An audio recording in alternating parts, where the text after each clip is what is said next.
ప్రేక్షకులకి ఆ లలితాంబిక అమ్మవారి యొక్క అనుగ్రహం పరిపూర్ణంగా కలగాలని మనస్ఫూర్తిగా కోరుకుంటూ మనం ఈరోజు మార్చి మాసంలో 12 లగ్నాల వారికి ఎటువంటి ఫలితాలు జరగనున్నాయి. సరే, లగ్నం తెలియదు, రాశి నుంచి చూసుకోండి, no problem. But first priority మాత్రం లగ్నానికే ఇవ్వండి. మరియు అదేవిధంగా ఏ విషయాల్లో జాగ్రత్తగా ఉండాలి, ఎటువంటి పరిహార మార్గాలు చేసుకోవాలి అనేటువంటి విషయాలు చెప్తుంది నేనైనప్పటికీ కూడా చెప్పేసిన సాక్షాత్ లలిత అమ్మవారిగా భావిస్తూ అసలు గ్రహస్థితి ఏ విధంగా ఉంది అని చెప్పి చూసుకున్నట్లయితే మనకి మేషం నుంచి చూసుకుంటే వృషభ రాశిలో గురువు ఉన్నాడు, వక్రగతి పోయి. అదేవిధంగా మిథునంలో వక్రత్యాగం అయిపోయినటువంటి కుజుడు, కన్యారాశిలో కేతువు, కుంభరాశిలో రవిశనుల యొక్క గ్రహస్థితి ఉంది. అదేవిధంగా మీనంలో 3 గ్రహాలు రాహువు, శుక్రుడు, బుధుడు కలిసి ఉన్నారు. దీని తర్వాత 15వ తేదీ నుంచి రవి కూడా వచ్చి 4 గ్రహాలు కలిసి ఉంటాయి. 15వ తేదీ నుంచి కంటిన్యూస్గా ఈ యొక్క గ్రహస్థితిని అనుసరించి 12 లగ్నాలు, లగ్నం తెలియని రాశుల వారికి ఎలా ఉంటుంది అనేటువంటి విషయం ఇప్పుడు మనం తెలుసుకుందాం. మీన లగ్నము, మీన రాశి. మీనం వారికి కనుక చూసుకున్నట్లయితే మీకు 12వ స్థానంలో శని భగవానుడు నుండి ఏలినాడు శని నడుస్తుంది. అయితే రవి వచ్చి కంబస్ట్ చేశాడు కాబట్టి ఆ ఏలినాడు శని ప్రభావం తగ్గుతుంది. కంబస్ట్ అయినప్పుడు శనిని కంబస్ట్ చేసుకున్నాడు కాబట్టి గతంలో ఉన్నటువంటి ఇన్వెస్ట్మెంట్స్ ఏవైతే ఉన్నాయో అవి కొంతవరకు కొన్ని విషయాలు స్ట్రక్ అవ్వడం, కొన్ని విషయాలు ఖర్చులు ఆగడం కూడా జరుగుతూ ఉంటుంది. కాకపోతే లగ్నంలో ఉన్నటువంటి 3 గ్రహాలు అంటే రవి, బుధ, అయితే రవి 15వ తేదీ నుంచి వస్తున్నాడు. బట్ శుక్ర, బుధ, రాహు మాత్రం రాశిలో ఉన్నందుకు కొన్ని సినిమా రంగాల్లో ఉండేటువంటి వారికి, ఆన్లైన్లో వ్యాపారం చేసేటువంటి వారికి, సాఫ్ట్వేర్ రంగాల్లో ఏమైనా ఇవాళ రేపు కొత్తగా AI అని వచ్చింది, ఆర్టిఫిషియల్ ఇంటెలిజెన్స్ రిలేటెడ్ సంబంధంగా మీరు చేసేటువంటి కొత్త ప్రయోగాలు కావచ్చు, కొత్త ప్రయత్నాలు కావచ్చు, ఇవి సక్సెస్ అవ్వడం అనేటువంటిది చాలా స్పష్టంగా చూపిస్తుంది. అదేవిధంగా ఆల్ ఆఫ్ సడన్గా జాబ్ సంబంధించిన విషయంలో మార్పులు చూపిస్తున్నాయి.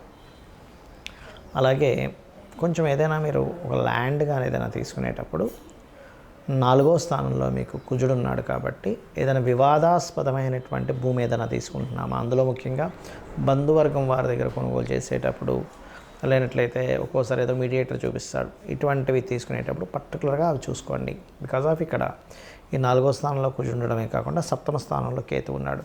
ఈ కేతువు పైన కుజుడు యొక్క దృష్టి ఉంది. అలా ఉన్నందుకు ఒక్కొక్కసారి పార్ట్నర్స్తో తెలియని చిన్న మిస్అండర్స్టాండింగ్స్ ఇవి జరుగుతూ ఉంటాయి. సడన్గా జాబ్ విషయంలో మార్పులు, తొందరపడి ఏదైనా పార్ట్నర్స్ని మీ లైఫ్లోకి తీసుకోవడం వల్ల జీవిత భాగస్వామిని ఎంపిక చేసుకునేటువంటి అంశంలోని కొన్ని తొందరపాటు నిర్ణయాలు తీసుకుంటారు. ఇటువంటి విషయాల్లో చాలా కేర్గా ఉండండి. ఇక మీకు సక్సెస్ఫుల్గా సాగాలి లైఫ్, ఈ కుజ కేతువు యొక్క ప్రభావం సప్తమంలో ఉన్నందుకు మరి వివాహ సంబంధించిన విషయంలో ఎక్కువ ఇబ్బంది పడుతున్నాం అనుకునేటువంటి వారు, పర్టికులర్గా మీరు వివాహం కోసం చూసేటువంటి వారు నవగ్రహాల్లో కుజకేతు గ్రహాల దగ్గర దీపారాధన చేయండి. మరియు ఓం కామేశబద్ధ మాంగళ్య సూత్ర శోభిత కందరాయ నమః అనే నామస్మరణ చేయండి.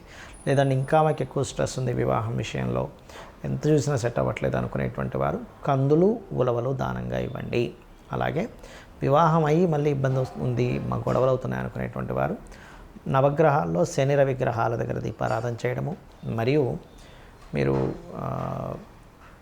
సూర్య గ్రహానికి ఏదైనా తీపి పదార్థాన్ని, సూర్యుడికి అర్ఘ్యం వదిలి తీపి పదార్థాన్ని స్వామివారికి సమర్పించడము, మరియు ఓం శివకామేశ్వరాంకస్త శివ స్వాధీన వల్లభాయ నమః నామస్మరణ ఎక్కువగా చేస్తూ ఉండండి. ఈ శని కొంచెం కంబస్ట్ అయినందుకు ఇన్వెస్ట్మెంట్స్ చేసే విషయంలో కూడా అప్పు చేసి ఇన్వెస్ట్మెంట్స్ చేయకండి దయచేసి. ఎందుకంటే 6వ అధిపతి వచ్చి ఈ 15వ తేదీ వరకు ఇన్వెస్ట్మెంట్ స్థానంలో శనిని కంబస్ట్ చేసుకుంటూ 12వ స్థానంలో ఉంటున్నాడు 6వ అధిపతి వచ్చి. కాబట్టి అప్పులకు కారకుడు వచ్చి ఇన్వెస్ట్మెంట్ స్థానంలో కంబస్ట్ చేసుకున్నందుకు తొందరపడేదో అందులో ఏదో ఎక్కువ లాభాలు వస్తాయని ఒక్కోసారి మనం ఎక్కడో అప్పు తీసుకొచ్చి పెడతాం. అప్పు తీసుకొచ్చి పెట్టిన వడ్డీ కంటే కూడా ఇక్కడ చాలా తక్కువ మొత్తంలో రావడం వల్ల అది కట్టడమే కాకుండా మళ్ళీ ఇంకా అప్పులు పాలవ్వాల్సి వస్తుంది. కాబట్టి ఈ యొక్క విషయాల్లో చాలా జాగ్రత్తగా ఉండండి. అందులో ముఖ్యంగా తండ్రి గారు ఆస్తి విషయంలో కూడా కొంత జాగ్రత్తగా ఉండండి. ఇక మీరు చేయవలసిన దేవతారాధన గౌరీదేవి యొక్క ఆరాధన చేయండి. గౌరీ అష్టోత్తరాలు చదువుకోండి, అన్ని విధాలా మీకు బాగుంటుంది. ఈ మార్చి మాస ఫలితాలు అయిపోయిన తర్వాత మనకి నూతన సంవత్సరం రాబోతుంది, విశ్వవసు నామ సంవత్సరం. ఇప్పటి నుంచే చెప్తున్నాను, అసలు విశ్వవసు నామ సంవత్సరంలో అయినా మీరు కంప్లీట్గా సక్సెస్ అవ్వాలంటే ఎటువంటి జాగ్రత్తలు తీసుకుంటే ఎవరైనా సరే, అంటే ఏ లగ్నంలో పుట్టినా, ఎటువంటి నక్షత్రంలో పుట్టినా, ఎటువంటి గ్రహస్థితులు ఎలా ఉన్నా సరే, ఇప్పుడు నేను చెప్పబోయేది మీకు ఫైనాన్షియల్గా పేరు ప్రఖ్యాతుల పరంగా మీరు అనుకున్నటువంటి సంకల్పం ఏదైనా, మీ డిజైర్ ఏదున్నా సరే నెరవేరడానికి ఇప్పుడు నేను మీకు ఒక ఆస్ట్రాలజీలో ఉండేటువంటి ఒక సీక్రెట్ చెప్తున్నాను. అది కనుక పాటించగలిగితే అద్భుతంగా మీరు చేరుకోగలుగుతారు. ఒకటే గుర్తుపెట్టుకోండి, మనము ఎందుకు ఇంత ఇబ్బందులు పడుతున్నాము, ఆస్ట్రాలజీ మనకేం చెప్తుందంటే వెరీ క్లియర్లీ, మనం ఇప్పుడున్నటువంటి ప్రజెంట్ కండిషన్లో ఉండే నిర్ణయం ఒకటి, రాంగ్ డెసిషన్స్. ఓకే, అంటే రాంగ్ టైంలో మనం ఏదో ఎక్స్పెక్ట్ చేస్తూ ఉంటాం. సిచ్యువేషన్స్ ఒక దగ్గర ఒక రకంగా ఉన్నప్పుడు ఇంకోటి మనం ఆలోచిస్తూ ఉంటాం. అదొకటి మెయిన్. అది దానికి ఏంటి కారణం అంటే పంచమ స్థానము అంటారు, 5th లార్డ్. అదేవిధంగా రెండవది ఏంటంటే పూర్వజన్మల్లో మనం చేసిన కర్మ మనల్ని వెంటాడుతూ ఉంటుంది. ఇక్కడ చాలామందికి సందేహం ఏంటంటే మరి పూర్వజన్మ కర్మలో అలా ఉన్నప్పుడు అది ఇంకా మారదా, మరి అలా ఉన్నప్పుడు అలాగే నడిచిపోవాలి కదా అనుకుంటూ ఉంటారు. కానీ ఇక్కడ భగవంతుడు మనకి 2 ఇచ్చాడు విషయాలు. ఏమిటంటే ఒకటి, మనం పూర్వజన్మలో చేసినటువంటి కర్మ వల్ల మన జాతకం నడవడము, రెండవది మన ప్రయత్నం వల్ల కూడా కొంత ఆ స్కోప్ అనేటువంటిది, ఆ ఛాన్స్ అనేటువంటిది మనకి ఇచ్చాడు. దాన్ని ఫ్రీ వీల్ అంటారు. అంటే మనం ప్రయత్నం చేయడం వల్ల వచ్చే సక్సెస్. ప్రయత్న స్థానం అనేటువంటిది 3వ స్థానము, సక్సెస్ అనేటువంటిది 11th హౌస్. ఎవరైనా సరే నిత్యము గనక ఉదయము సాయంత్రము లలిత విష్ణు సహస్రనామాలు ఎవరైతే చేస్తారో వాళ్ళ ప్రయత్నం 100% సక్సెస్ అవుతుంది. అలా కాదండి నేను నాకు సహస్రనామాలు నోటికి తిరగవు, ఇంకేదైనా సింపుల్గా చేసుకునేది ఉందా అంటే సింపుల్గా ఏం లేదు. ఓం నమో నారాయణాయ, ఓం శ్రీమాత్రే నమః, ఈ 2 చాంటింగ్ చేస్తూ ఉండండి. నాకు పూజ గదిలో అంతసేపు నేను స్పెండ్ చేయలేను, నా స్థితి వేరే ఉంది, విదేశాల్లో ఉంటాను, చాలా టైం దొరకడం కష్టం అనుకుంటే మనసులో మననం చేయండి కనీసం. ఓం నమో నారాయణాయ, ఓం శ్రీమాత్రే నమః. ఇంకా వీలుంది నాకు అంటే ఓం నమః శివాయ కూడా చేసుకుంటే అద్భుతమైన ఫలితాలు వస్తాయి దీనివల్ల. ఒకటి. ఇక రెండవది ఏంటంటే ఇక నేను చెప్పేది ఒకటే, కొత్త సంవత్సరంలోకి నెక్స్ట్ ఈ మార్చ్ ఫలితాల తర్వాత నెక్స్ట్ మార్చ్ ఎండింగ్ నుంచి మనకి ఎట్లాగో విశ్వవసునామ సంవత్సరం వస్తుంది. అడుగుపెట్టేటప్పుడు కొన్ని విషయాలు మైండ్లో బాగా పెట్టుకోండి. ఏలినాడు శని ఉంది, అర్ధాష్టమి శని ఉంది, అష్టమి శని ఉంది, అమ్మో నా లైఫ్ ఏదో అయిపోతుందేమో అనేటువంటి భయాల నుంచి ఫస్ట్ బయటికి రండి. శని అంటే ఏమిటంటే కర్మకారకుడు. మనం ఎటువంటి కర్మలు చేసామో ఆ కర్మలను ఇచ్చేవాడు. ఎంతసేపు బ్యాడ్ అయి ఇవ్వాలని రూల్ లేదు, గుర్తుపెట్టుకొని. మనకి ఒక అద్భుతంగా ధనం సంపాదిస్తున్న శనే కారకుడు దానికి. Because of natural 10th and 11th lord ఆయన. 10th అంటే కర్మ, 11th అంటే లాభాలు. అంటే ఇచ్చేది కూడా ఆయనే, గుర్తుపెట్టుకోవాలి. ఫస్ట్ ఇక్కడ ఎంతసేపు ఏంటంటే శని అనేటువంటి పాయింట్ని మనం ఎంతసేపు నెగిటివ్ కోణంలోనే చూస్తూ ఉంటాం. ఎలా అంటే ఒక తండ్రి ఉన్నాడు, తండ్రిని పూర్తిగా అర్థమైన వ్యక్తి తండ్రి కోపాన్ని అర్థం చేసుకుంటాడు, తండ్రి బాధ్యతని అర్థం చేసుకుంటాడు. కానీ తండ్రి అర్థం కానివాడు తండ్రి కోపాన్ని మాత్రమే చూస్తాడు. తండ్రి ఎప్పుడు ఇలాగే హింసిస్తుంటాడు, తల్లి ఎప్పుడు ఏదో ఒకటి నువ్వు చదువురా అంటూ ఉంటుంది, ప్రతిదానికి అడ్డం పడుతుంది.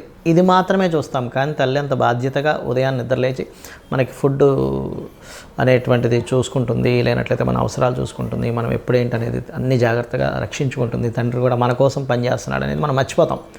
ఎంతసేపు ఆయన కోపడుతున్నాడు, నేను ఖాళీగా కనిపిస్తే ఏదో ఒకటి అంటున్నాడు అనేది చూస్తాం. అలాగే శని విషయంలో కూడా ఇదే రాంగ్ జరుగుతుంది అందరికీ కూడా. ఏంటంటే శని అనగా నమ్మో వెళ్ళినాడు శని, ఏం చేయాలి గజగజ ఉనికిపోవడం. ఇది కాదు. శని అనేటువంటిది కర్మకారక ప్లానెట్. నువ్వే కర్మ చేశావు. ప్రతి జీవుడికి పూర్వజన్మలో చేసినటువంటి కర్మ వల్లే ఈ జీవితం వస్తుంది. ఇక్కడ మ్యాటర్ ఏంటంటే అందరూ బాధపడడానికి కారణం మనం పాస్ట్ లైఫ్లో ఏం చేసాం, ఇక్కడ అసలు ఈ జన్మ ఎందుకు పుట్టామనే విషయం తెలియకపోవడమే మనం బాధపడుతూ ఉంటాం. నువ్వు ఒక డాక్టర్ అవ్వాలనుంది, నువ్వు కొంతమందికి డాక్టర్గా నువ్వు సేవ చేయాలనుంది, అప్పుడు నువ్వు డాక్టరే సేవ చేస్తుంటావు. లేదా ఒక ఇంజనీర్ అవ్వాలనుంది, లేకపోతే ఒక మంచి టిఫిన్ సెంటర్ పెట్టాలనుంది, లేనట్లయితే ఇంకోటి ఏదో అవ్వాలనుంది. మనం ఏం చేస్తున్నామంటే అసలు ఏమవ్వాలనుంది, ఎందుకు పుట్టామనే విషయం మర్చిపోయి ఆ పుట్టిన విషయాన్ని, అది జరుగుతున్న అంశాన్ని ఎంజాయ్ చేయడం మానేసి అది అవ్వలేకపోయాను ఇది అయిపోయానని చెప్పి బాధపడుతూ ఉంటాం. కానీ నువ్వు యాక్చువల్గా నువ్వు పుట్టింది ఫలానాది అవ్వడానికి. ఒక ఆస్ట్రాలజర్గా ఎవరికైనా ఏదైనా ప్రాబ్లం ఉంటే వాళ్ళకి గైడ్ చేసి వాళ్ళ ప్రాబ్లమ్ని గ్రహపరంగా ఏం చేసుకోవాలనేది స్పష్టంగా వాళ్ళకి క్లియర్గా చెప్పడానికి ఒక ఆస్ట్రాలజర్ అవుతాడు. అదేవిధంగా ఒక డాక్టర్ ఆ రోగాన్ని నివారించడానికి ఒక డాక్టర్ అవుతాడు. ఒక ఇంజనీర్ చక్కటి బ్రిడ్జెస్ లేకపోతే ఇల్లు కట్టుకోవడానికి ఇంజనీర్ అవుతాడు. అంటే అది కర్మ. అయితే ఈ జన్మని మనం ఎంతసేపు ఈ యొక్క జన్మచక్రంలో తిరగడమే కాకుండా పర్టికులర్గా ప్రతి వ్యక్తి కూడా 3 విషయాలు ఖచ్చితంగా పాటించినట్లయితే ఈ జన్మచక్రం నుంచి కూడా బయటపడతారు. ఏమిటది అంటే నిత్యం లలిత సూర్య ఉపాసన చేయడము, పెద్దల్ని సేవించడము, ఇంట్లో పితృదేవతలను సేవించడము, ఏదైనా ఆలయాలకు వెళ్ళి సేవ చేయడం. ఇవి చేస్తూ గోసేవ కనుక చేయగలిగితే ముఖ్యంగా మీకు ఎటువంటి శని దోషాలు ఉన్నా, లేనట్లయితే ఎటువంటి కాలసర్ప దోషాలు ఉన్నా, లేకపోతే మీ గ్రహస్థితిలో ఎంత దారుణమైన స్థితి ఉన్నా, అంటే కొంతమంది అంటుంటారు ఏమండి నాకు అసలు రూపాయి పుట్టట్లేదు, చాలా ప్రాబ్లమాటిక్గా ఉన్నాను అని అనుకునే వారికి నేను చెప్పేది ఒకటే, ఏమిటంటే నిత్యము పూజ చేయండి. నిత్యము పూజ చేయండి, డైలీ మార్నింగ్ ఈవినింగ్. ఏమంటే మాకు అది సరిపోవట్లేదు, నిత్యం పూజ చేస్తున్నాను, ఒక యంత్రం పెట్టుకోండి చక్కగా. ఆ యంత్రాన్ని ఒక రాగిదాంతో చేస్తారు. ఆ యంత్రానికి ఏంటంటే జలావాసము, పుష్పావాసము, ధాన్యావాసం చేసి దానికి శక్తిని చేకూర్చి దానికి జపం చేసి ఇస్తారు. యాక్చువల్గా అది ఇస్తుంటారు, కొంతమంది అడిగినప్పుడు నేను కూడా ఏర్పాటు చేశాను. బట్ ఏంటంటే మీరు ఎక్కడైనా కూడా తీసుకోవచ్చు అది. అయితే ఇక్కడ ఏంటంటే దాన్ని కనుక చేయగలిగితే ఇంకొంచెం స్ట్రెంత్ పెరుగుతుంది మీకు. అందరూ కూడా ఓం శ్రీమాత్రే నమః అనే మంత్రమైన కనీసం చేసుకోండి. అన్ని విధాల మీకు రక్షణ లభిస్తుంది అమ్మవారితో. శ్రీమాత్రే నమః.